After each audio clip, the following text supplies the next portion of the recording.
It's Dr. Amanda with Straightsmile Solutions, straightsmilesolutions.com. And this came in as a question that I had from a doctor this week. And the situation was, my goodness, the patient is trying to get a refund saying that they're gagging on the aligners. What do we do? So just based on my personal experience being an orthodontist for over 20 years, I call BS on this. BS. This is BS, okay?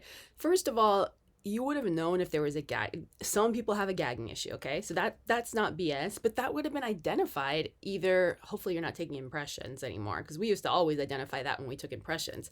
But even if you took a scan, the experience of getting the scanner wand back there around the back teeth, all around the palate, they would have been gagging up a storm. So there's no way that, especially this was an Invisalign case too, okay? If this was another aligner company that had a crazy high trim line, I actually might believe it.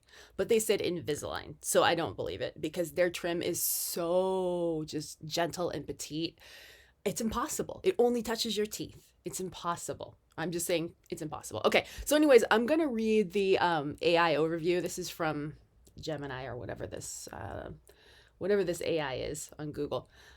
Basically, they're saying, according to the AI, some people do have a sensitive gag reflex, but it's the aligners taking them in and out that can get that, like they're not, maybe they're putting their fingers too far back or something and taking in and out. So you can always, attachments can be moved around, things can be moved around, so that's easier to take in and out as needed. Or you can give them tools like Audis. Another thing that might cause gagging is a poorly fitted aligner. Like I said, Invisalign, the brand, assuming you're using a scanner, it fits, you're checking tracking, it shouldn't be poorly fitting. I have seen poorly fitting aligners, photos online that could maybe cause a gagging issue. So lastly, they mentioned psychological factors. Yeah, that's usually what it is. And most commonly, it's somebody grabbing at straws to try to do whatever they can to get a refund. And I'm sorry, but that is a load of crap. So anyways, some of the tips that some other people had mentioned in Reddit and other stuff is, mostly just practicing gradual wearing, desensitization techniques, proper insertion, proper removal, etc., etc. Stay hydrated. Okay. Now, officially, refunds and Align technology, that's not a thing. So patients cannot get a refund from Align technology. That's not happening.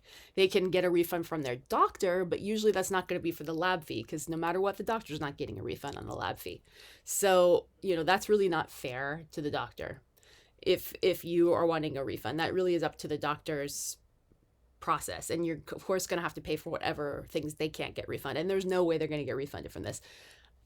If there was such a one-off, I would say you'd have to have some type of crazy documentation from an OMT and maybe an oral, I don't know. I mean, you'd have to have some crazy documentation, and I just don't see how it's possible if you got through the impression or the scan that you suddenly can't wear something that only touches your teeth, because what's the difference between that and food, right?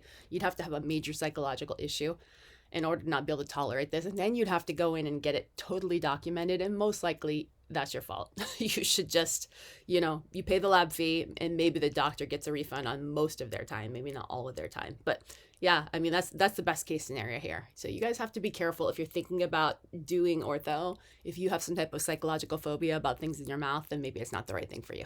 And can't expect a refund if you can't tolerate it. All right, thanks so much.